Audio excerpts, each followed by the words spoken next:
lines here. Watch as these budding young surgeons put their heads together to perform the world's first successful brain transplant.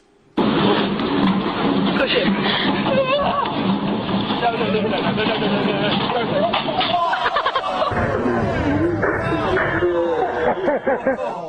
Yeah! Hey guys, wait a minute. This is excellent news. I think that was footage from CERN. The Large Kid Hadron Collider is back online. There it is. In at number 4, a story from the best fake news organization around, the Onion News Network. Yes. I love them. Do you love Stofers, though? No. Yeah, anybody here love the Stofers? The TV dinners? You don't have to cheer when we go to you, just so you know. Nothing comes closer to home. How could you not love them? Do you love Stofers? No. But Stofers understands the target market for their microwave cuisine, and they're actually trying to make life a little bit better for their customers. It's nice.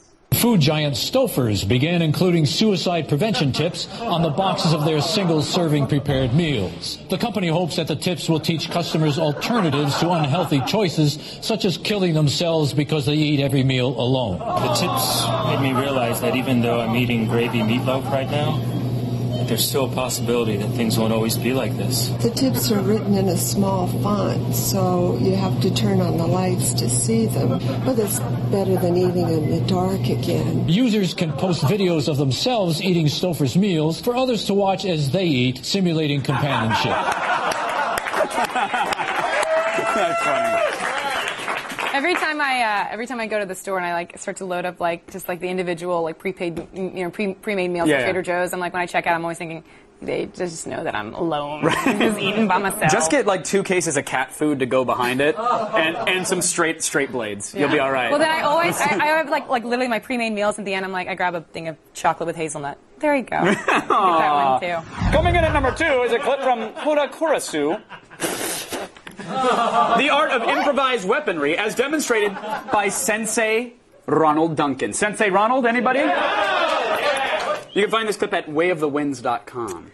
Yeah, he teaches us that if you want a weapon to beat the crap out of someone, you don't need to look any further than the top of your toilet. The rolled-up magazines utilize is what we term the blunt edge. Can be used for striking. Get up. You want this chair? I want the chair. Well, I didn't see you here before. I'm not going to get up. I'm charred. No, get away from me. Stop it. Take your chair. Have your chicks. No, never do that again.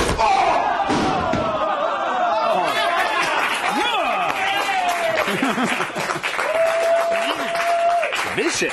I mean, not only is he a master of the martial arts, but he's also the leader of his local improv troupe, Crazy Bananas. Yeah. Think about Crazy Bananas. They make you laugh, but they can also kill a man using their theater program. In at number 3, guess what? It's a Star Wars remix. Mix. I know. We've seen a lot of these. We've seen a lot of another these. remix. What do they got? But this one punches up the most awkward moment to ever occur in a galaxy far, far away. Yes, and it wouldn't be possible without the best atonal siren ever heard sing a song, really. Quincy Jones, huh? Quincy Jones' Ironside? Yeah. You know what I'm talking about? Quincy Jones? Got it. When he comes back, I won't get in the way. It's not like that at all. He's my brother.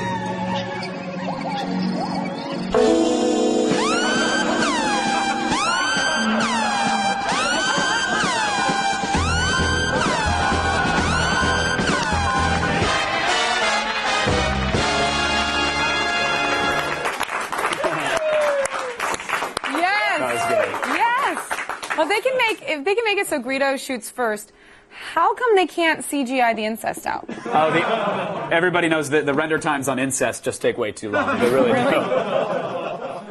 After Effects compositing joke! Boom! Boom! Good day. It's a good day. All right, in at number 4, 2 viral videos make sweet, sweet love. And the result is a brand new baby of the internet. Now, on one side of the mashup bed is the infamous Trololo video starring Soviet crooner Edward Kill. And on the other end of the missionary-style remix is a video of a cat who loves attention. You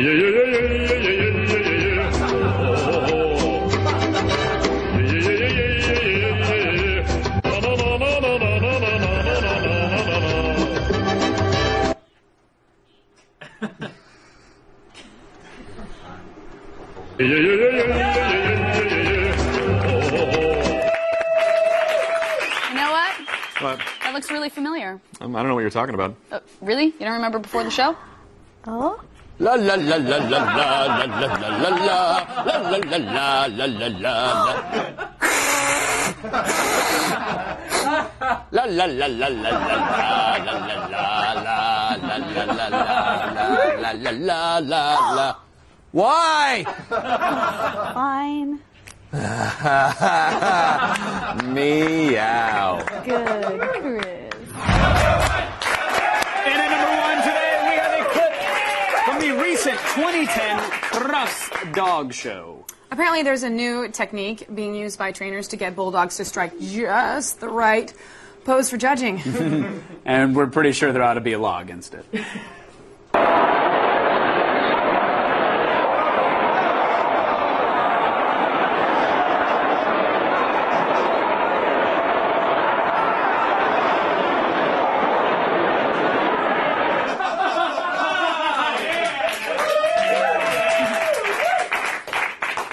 I'm pretty sure that they use that same trick to get the Miss America contestants to stand and smile. You're probably right. To get your daily viral fix and check out all the viral videos we have to offer. Kevin, what are you doing? No, I'm just listening to your... Oh, come on! Shoot! Get out of here! And at number 1 today, a rather unusual cat clip posted by YouTuber Short Film Specialist. Now, we aren't sure what this kitty is seeing, but it must be amazing.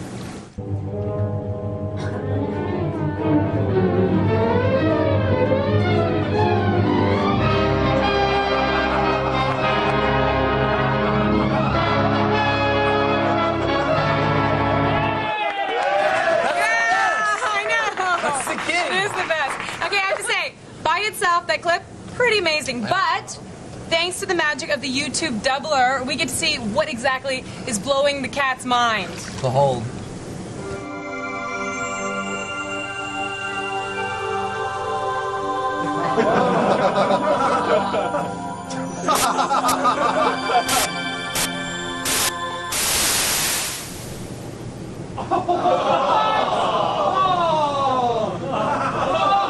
Why'd you stop?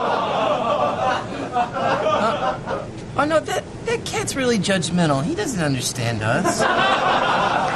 Come on, this isn't gonna shave itself, Liv. Come on.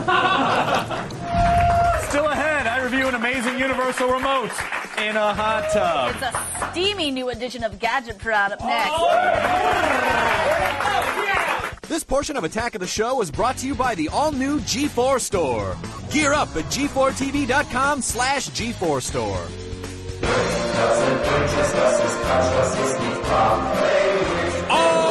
Talking book. We'll be right back.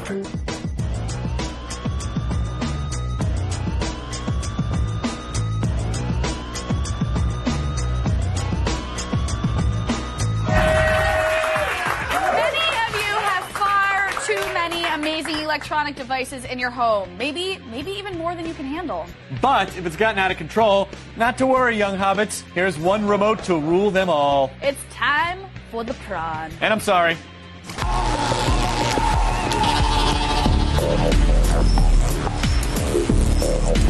Welcome back, Chris Hardwick! Chris Hardwick! Yay! Hey, everybody. Wait, have you been there the whole time? Yeah. It tastes like ass tea under there. Oh. I've stolen fire from the lazy gods. It's the universe's universal remote somewhere. With more high-tech devices in your home come more remote controls. So, Logitech has given us the universal solution, the Harmony 1100. This remote control allows you to turn on multiple components with one touch. And since it has a 3.5-inch backlit screen, it'll be easier than ever to do so. It also supports over 225,000 devices, so you'll never have to worry about finding the right remote again for $300. So this remote is probably a little different than you're used to holding, all right? I actually used to have this remote. It's about twice as wide as most remotes in your house. Still fairly light to hold. It is really light. It is wide, so that means you have to use it with 2 hands, but how lazy do you really have to be? You're like, I can't use... Well, Olivia, you know, the thing is, the two-handed remote thing is not that big of a deal because... no, I just like to... You're going to have, yeah, that's another thing that takes 2 hands. You're ultimately going to have a lot of different remotes in your hands anyway, so if you switch it down to 1, 2 hands is really not that big of a deal. What did you want to do? I'm blocking it. Oh, I'm blocking. My bad. Sorry, Clark. Now, other Harmony... He's just stretching people. Yeah, I'm just stretching. Now, other Harmony remotes require you to use software in order to program it. I have to say, it's not always the easiest. With mine, it was hard. Has this gotten any easier? It has gotten a little easier. You just log on to the Logitech software and start adding. I can't not slide, unfortunately. I know. You start adding devices like your TV, your Blu-ray player, receiver, and you do that by searching your model number. So now you can set up activities, or we also call them macros, which will basically do a bunch of different things at once. For example, you want to watch TV, the remote will turn on your TV, set it to the HDMI input, and then turn on your cable box, and then your receiver. So then you got all that at once, and then from there you can customize every hard button on the remote to do anything you want on any device. For example, the OK button can select a menu item or record something on your DVR as well. And you can also add different icons to the touchscreen that will do pretty much any function. We added a bunch of cable functions like a guide, live TV, menu, etc. So overall, programming, yes, it is a little tough. Maybe you might need someone who's a little more techie than you, but you know, once that's done, it is incredibly easy to use. Whoa. Yeah, okay. I'll just sit awkwardly like this. Hey guys. It's really not awkward for us. Hot tubs are red. Thank you. Okay, so I'm not horseplaying. Leave me alone. Keep trying to horseplay. Why are you the hot tub sheriff? Trying to horseplay. Why are you the hot tub sheriff? Have a little fun. I think one of us has a little experience with hot tubs. Right? Thank you. This is normally not the gadget you would use in a hot tub, but whatever. I'm controlling the hot tub with it. That's awesome. See? That's right. Okay, well, it's impressive to have a remote that controls with a touchscreen. I have to say, when I had it, I didn't like it because I had to reset my battery a lot, and I always had to be pushing. And then when you don't have the actual button to push, you're like, oh wait, am I pushing enough? And then you have to end up resetting it. So I don't think it's that impressive to have a touchscreen, but you're the guy. I think it helps. You know what? The touchscreen allows for pages of icons, so you're able to customize a ton of different operations. Yeah, just keep me wet like a dolphin. Even though it doesn't have multi-touch or gestures, it is super responsive. Okay, now it's $300, which is pricey for a remote. I know. I like how we got to get back to serious business. Thank you, thank you, thank you. Oh, so you're saying stretch this to longer? So, what price what rate are we going to give it? Well, I'm going to give it a 3 out of 5. Like, if you really need a universal remote and you're willing to spend top dollar, it's a good choice. But I feel like it's a little wonky to set up. The next step is not having to plug it into a computer at all and do it all through Wi-Fi. So let's get on that, Logitech. And now, Olivia, guess what number I'm thinking of? Okay, that's not a number. Sexy, but fully dressed right now. Still ahead, Blair Butler and Jiu-Jitsu badass Eddie Bravo break down UFC 111 and tell you who's going to come out on top and who's going to get their face exploded.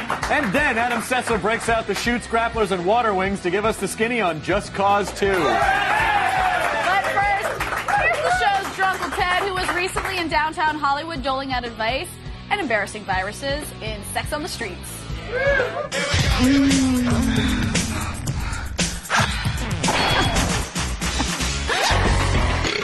I'm Drunkle Ted, and I'm here in one of the most sexually diseased cities in the world, Hollywood, Los Angeles. But you know what I think is even more sexually diseased? It's in your pants. I'm talking about your penis.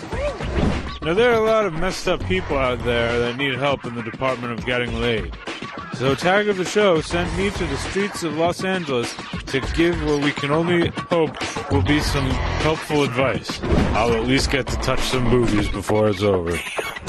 Drunkle Ted, a few weeks ago I made out with a coworker at a party, and she came in this week, and she looked like what could have been herpes on her lip. Do you think I get herpes from kissing? Now, I'm not a statistician, but people say that 1 out of 6 people have herpes, and 4 of the other ones don't know what herpes is. So there's only like, I don't know, 1 in 10 that totally don't want it. But you know what they say, don't knock something till you've tried it, right? By the way, if you want herpes, meet me around back.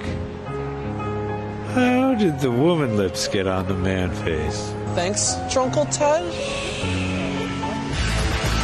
Wait, Lady Mouth. Just doing my part to help keep the guys in LA to get their carrots wet. See you next time when I slip you an Ambien and you wake up in my pants.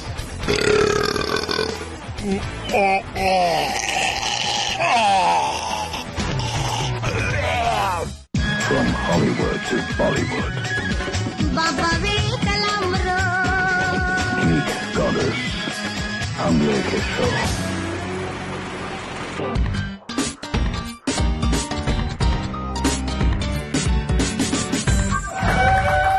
So this weekend, giant dudes will be punching other giant dudes in the face at UFC 111 in New Jersey. It's kind of like every weekend in New Jersey, actually. Yes, but rather than being on the streets, they're in a cage. They're on TV. Right. All right, Kevin, Blair Butler, and Eddie Bravo break down the main events in this edition of MMA Chokehold, New Jersey style.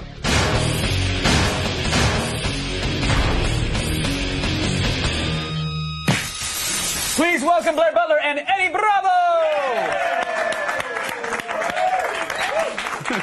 All right, let's get right down to it, everybody. First up, Shane Carwin versus Frank Mir. The winner takes home the interim heavyweight title, of course, while we wait for Brock Lesnar, who's the current heavyweight title holder, to get back to fighting shape, get his gutty works worked out. Both are evenly matched in height and reach. The records show close to the same amount of fights, but Frank Mir has 4 more years of MMA experience. Carwin definitely wants to keep the fight standing, but Mir can be dangerous on the ground or on the feet, really. Eddie, we know that Frank Mir can beat the best. He did submit Brock Lesnar. Is he going to have to take the same route here? He's pretty confident in his striking. He might stand a little bit, but Shane Carwin has extremely heavy hands, so that might not be a good idea. I can see Frank Mir trying to go for the takedown pretty quickly in the first round. And the cool thing about Frank Mir is he's not afraid to pull guard, because Shane Carwin looks pretty hard to take down, so it's not going to be an easy task. But Frank Mir is so confident in his guard that he wouldn't mind pulling guard, if he had to. So you think he'll test the waters with a little stand-up and then quickly try to get it to the mat? I think so. Yeah. I think so. I think he's going to stand and just trade a little bit, but I can see Frank Mir within the first couple minutes trying to get the fight to the ground, either with a takedown or the guard pull. All right, well, Blair, 6 of Shane Carwin's 11 wins have ended in a knockout. So is he going to do the same? Well, I mean, look, the really interesting thing is all 11 of his wins have ended, I think, in like the first round, and half of those were by submission, but not against someone like Frank Mir. Frank Mir is so skilled that Shane Carwin is going to want to keep this on his feet. It's really interesting. He's got such heavy hands that he actually knocked out Gabriel Gonzaga with a short right. It wasn't even. It was something that. It was so unexpected. It was like a train hit the guy in the face. So I mean, and he can stand to throw a couple punches because he's got such a solid chin that if he has to eat a couple in return, he's going to be all right. Yeah, the thing about Frank Mir is his boxing has really improved. He picked apart Minotauro Nogueira. So Shane Carwin, I think, physically is so strong and so huge, and we've never seen him stopped by anybody. We've seen him, if he can get that fist to connect, I think he's golden. Right. It's a big if, but he might be able to do it. Who wins this, Blair? Oh, man. Frank Mir is the best Frank Mir we've ever seen, but I give a 1% edge to Shane Carwin because I think this is going to end in the first round either way. Really? I think it's going to be pretty great. All right, Eddie, do you agree with that?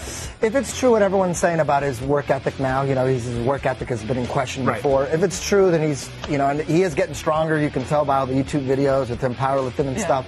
If that's true, I'll give the edge to Frank Mir. You giving it to Mir? Yes. All right, good. That's the 2 good predictions here. Next, we have George St. Pierre versus Dan Hardy. The winner takes home the welterweight title. They're pretty much even in height, but GSP has a slight reach advantage. GSP is defending his title for the 4th time, while Dan Hardy has to come out and prove that he wants it, of course. Both love to stand and bang, but GSP's wrestling / jiu-jitsu. Many say it's worlds better than Hardy, but I know he's been training. We'll get to that in a second, actually. But first, Blair, George St. Pierre, he has a vast array of weapons at his disposal. Right. Against someone like Dan Hardy, what do you think we're going to see in the ring? What's he actually going to go to? Well, you know, look, GSP along with Anderson Silva is widely regarded as like one of the best pound-for-pound fighters in the world, and I think what he's going to want to do is take Dan Hardy down, ground and pound him, or take him down and try and submit him. You know, the interesting thing about GSP is that he has this wealth of knowledge. You know, he's fought guys like BJ Penn and Matt Hughes. And Dan Hardy, you know, we've seen him have really decisive performances against guys like Marcus Davis and Mike Swick, but GSP is like a whole nother category. So I think he's going to want to take him down and keep him on the ground and not get punched in the face and not get kneed, because Dan Hardy's knees are ridiculous. Not getting punched in the face is always a good tactic in the ring. No, definitely. But I mean, I think GSP learned from the upset against Matt Serra. He's got to even be careful he can be with the taken down. stand-up. Absolutely, Yeah. absolutely. Eddie, some consider GSP to be the best pound-for-pound fighter in the world. How can Dan Hardy actually stand up? How can he beat this guy? Well, GSP's been knocked out before. Right. Dan Hardy has extremely heavy hands. The fight could end at any moment while they're on their feet. Chances are, you know, GSP's probably going to take Dan Hardy down a couple times. I mean, no one's been able to stop his takedowns. But Hardy's been training for that, right? He's going to be comfortable on the mat? Yes. I think it all comes down to whether or not GSP can pass his guard and finish him in the mount or in the back. But I think Dan Hardy's going to frustrate GSP. I think maybe GSP passes his guard, but I think Dan Hardy's going to frustrate him, recover. If he ends up in his guard, look out for mission control, elbows, try to cut him up, you know, take him into deep waters. And I could see GSP bleeding in the 4th round, maybe, you know, from some cuts. Really? And the crowd getting crazy, and Dan Hardy just pouring it on 4th and 5th round. All right, interesting prediction. Yeah. So it sounds like you're taking Dan? I'm taking Dan Hardy. Dan Hardy it is. Butler, what do you think? You know, I really admire Dan Hardy, and I think he's going to bring it, but GSP is GSP. He's just so phenomenal and so well-rounded, and his cardio is insane. I'm going to have to give it to GSP. All right, another split decision. Yeah. How dare you? I know. How dare you? Do you think it's because of Dan Hardy's training? Do you think his trainer maybe has been letting him down? No, I think Dan not? Hardy's training is phenomenal. Phenomenal. And he was able to get up when he fought Marcus Davis from the back. And get Eddie Bravo and Butler, everybody. Question: is NASA searching for the Death Star? Why wouldn't they be? Good point, nerd. Find out more on Galactipedia.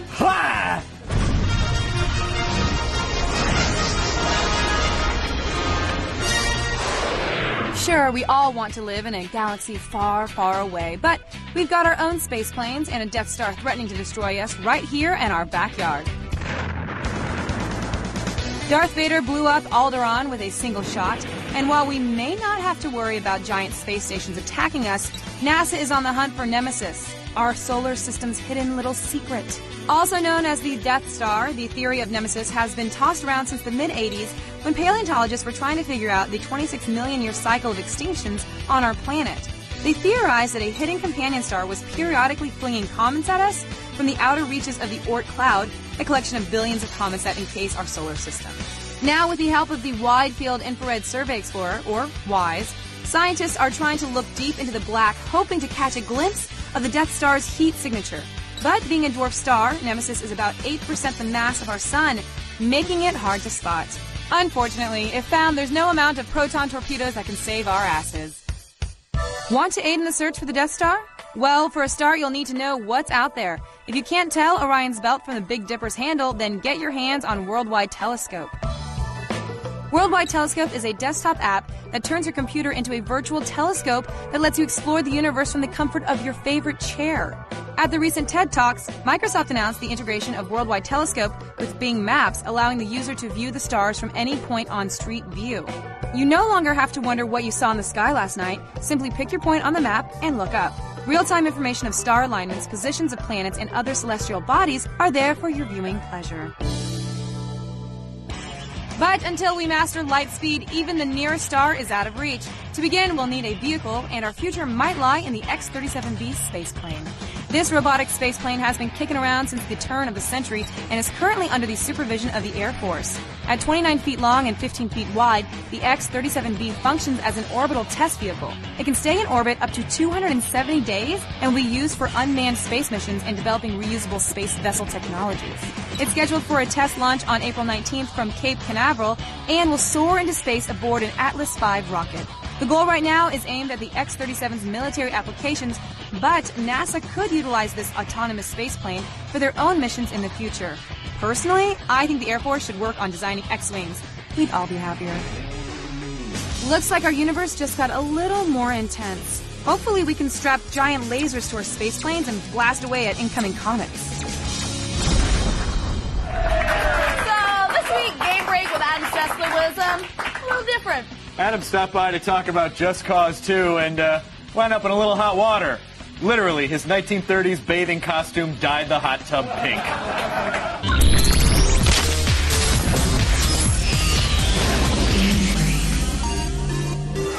Please welcome X-Flight's Adam Sessler. So, Adam, first of all, it's adult lap time. So, okay. I have to get to the little section. It's adult swim. I gotta do some wading. So, wherever you're.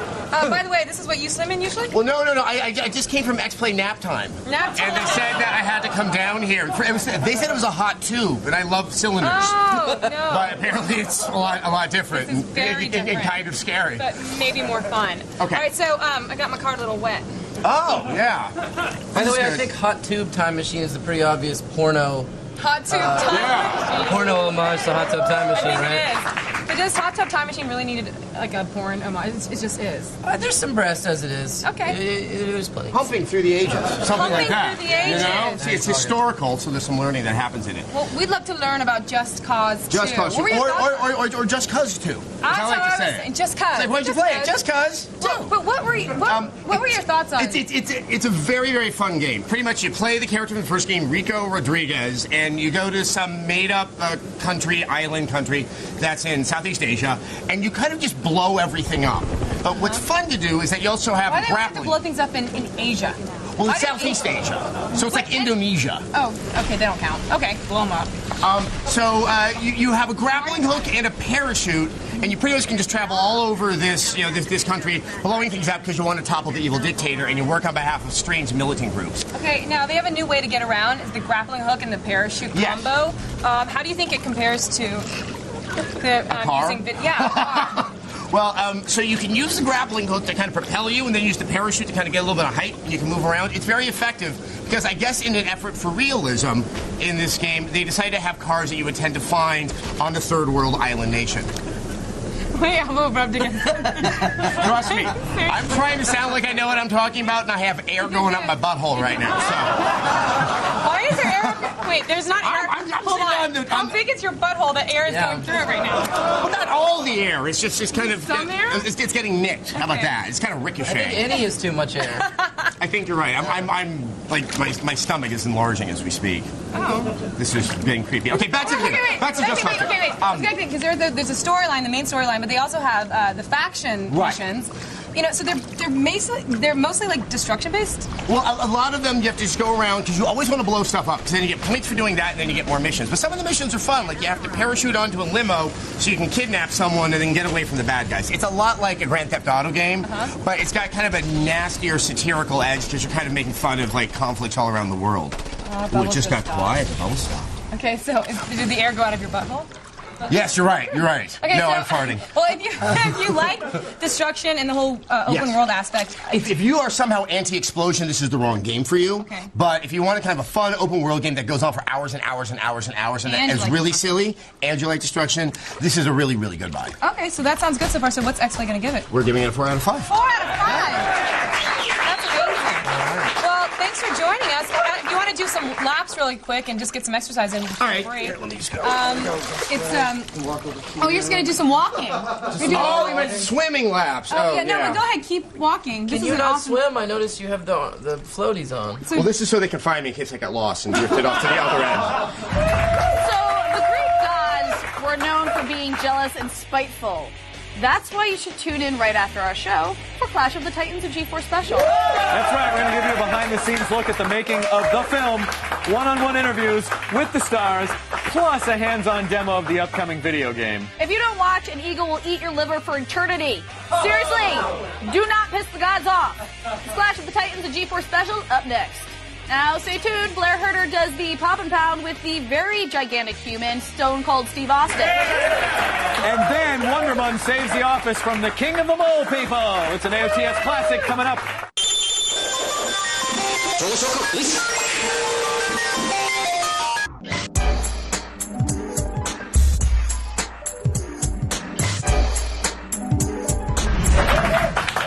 Earlier this very week, professional wrestler, actor, and all-around nice guy, Very Stone nice. Cold Steve Austin stopped by our studio. Yeah, he pounded a beer with Blair Herter and talked about his new movie, Damage. Right?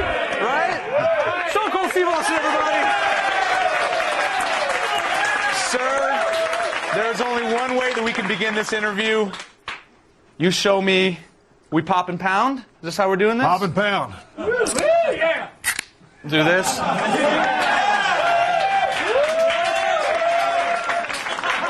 It's still going! It's still going! Stone Cold was thirsty. Are you okay? I'm more of a kind of just embarrassed myself more than anything else. But don't be so hard on yourself. There's always time to learn. Where were you when I needed a father? Gone on the road. Stone Cold. But I'm back. You're back, sir. You were in a movie. You're acting. Look, I watched the movie. I got to tell you, there's some really kick-ass action scenes in there. Obviously, that's what you're known for. Listen, I actually like the acting more than the action. With all due respect, I don't. No, I'm glad cool to hear you say that. Okay, yeah, great. yeah. Okay. As we saw my tender side in all those fights. Yeah, no, it's beautiful, beautiful. It's fighting for camera is so much different than being in the ring. But I really enjoy the dialogue, and that's what I've really kind of set my sights on, trying to improve and be as best I can be. And now that I've done a few movies since Damage, I'm really kind of starting to get a sense of what it takes to prepare for a role and seeing what's not there on the page and Right. putting those moments and those beats in there. So it's a challenge, but this was a fun movie. Right. And now you strike me as the type of man who hasn't been scared of anything ever. Like, even exiting the womb, you were like, I don't know what this bright light is and why it's so cold, but I'm not afraid of this. Like, but is it kind of like a challenge for you now? Kind of, because you're entering this whole new territory, because people expect you to be this kind of badass. You're there trying to emote. That's an acting term. Yeah. Right? Right? You're basically trying to act, and this is something that you really haven't done before. Are you terrified going onto these sets? You know, it's a process. In front of the wrestling camera, everything pretty much was about 95% ad lib and free for all for me, and just kind of a give and take type thing with different talent, and particularly Vince McMahon. Right. And, going to this, it's totally scripted, and the memorization process, and that's one of the things that I'm learning to do better. Just feel comfortable in my skin, relax, and be in the scene, and be totally focused. And in wrestling, you're listening to the crowd. You're doing things in the ring, and based on the response you get, you're going accordingly with the direction of the match. Right. You're not listening to anything other than the director say action, and then there you go. Right. And working with the people you're working with in the scene, so it can be scary at times, and I will admit that. That's one of the things I'm working on overcoming. Right. And how hard is it to learn knowing that nobody's going to tell you if you do anything wrong? I've run into that a few times. Yeah. Like right now, for instance, if this was going poorly, I'd be like, this is the best interview I've ever had in my life. You were hysterical, sir. I walked on a couple of sets, on WWE, on Monday Night Raw. When that show's over, we don't roll credits and say Stone Cold Steve Austin played by Steve Austin. So people think that's who and what you are. Right. And sometimes I've walked on a couple of sets, and the director's like, oh, well, should I just call you Stone Cold or Steve? I'm like, dude, just call me Steve. And you think I was walking around with a chainsaw and a machete. But yeah, I want to be directed because that's the only way you learn, and I want to work with the best people that I can surround myself with. Right. Well, here's a suggestion. Maybe change your name to Stone Cuddly Steve Austin. I thought about that. It's a start. It's just a start. I'm just saying. All right, so let's talk a little bit about wrestling. Obviously, you are a huge star, somebody that has really defined, modern-day wrestling, sports entertainment.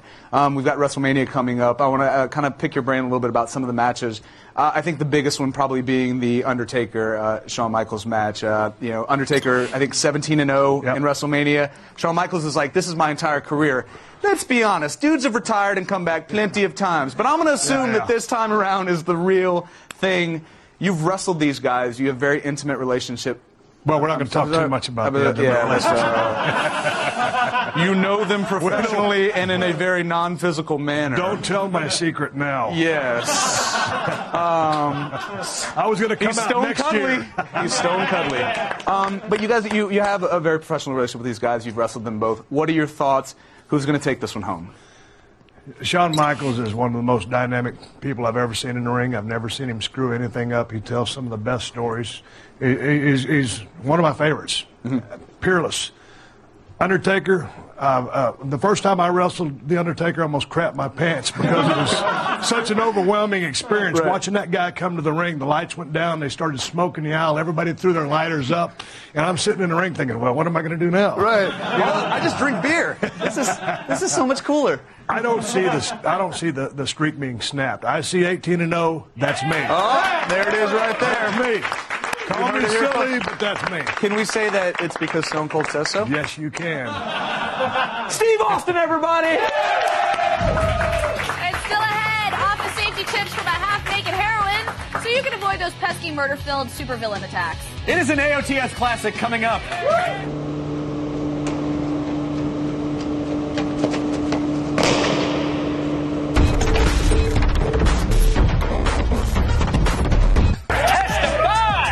Coming up Monday on an all-new AOTS, we kick off Point and Shoot Week with a $75 Fujifilm digital camera on Gadgetron.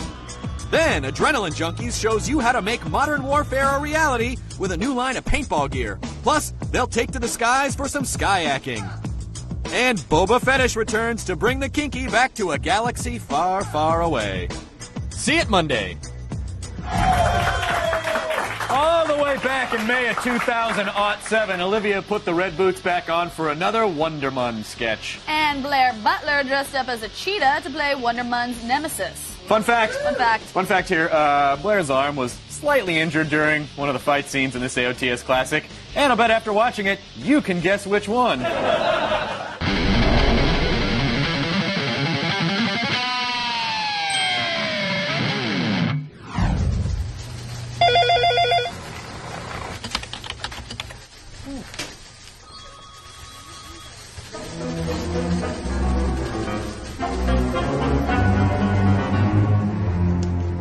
Drop the muffin!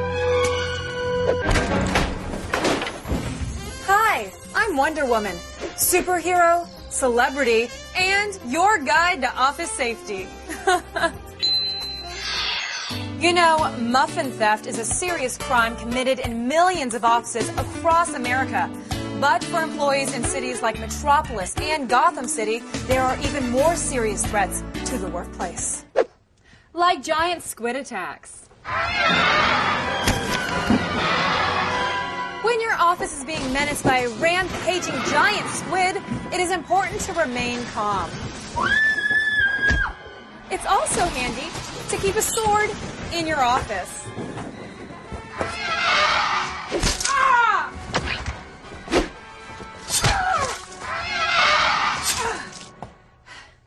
Don't worry, everybody. We're safe now. We are good. The kingdom of all people! Are you kidding me? Another common threat to the workplace is when a disgruntled employee releases hallucinogenic gas into the office. Oh, Tracer. Unfortunately, in these situations, there's nothing you can do but remain calm and ride out that trip. Dude, you totally wore your underwear to work.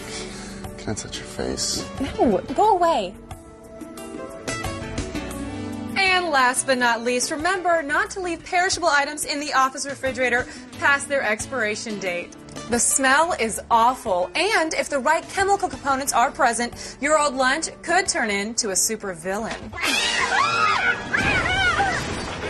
So remember, as long as we all do our part, the office can be a kinder, gentler workplace. Is somebody call HR?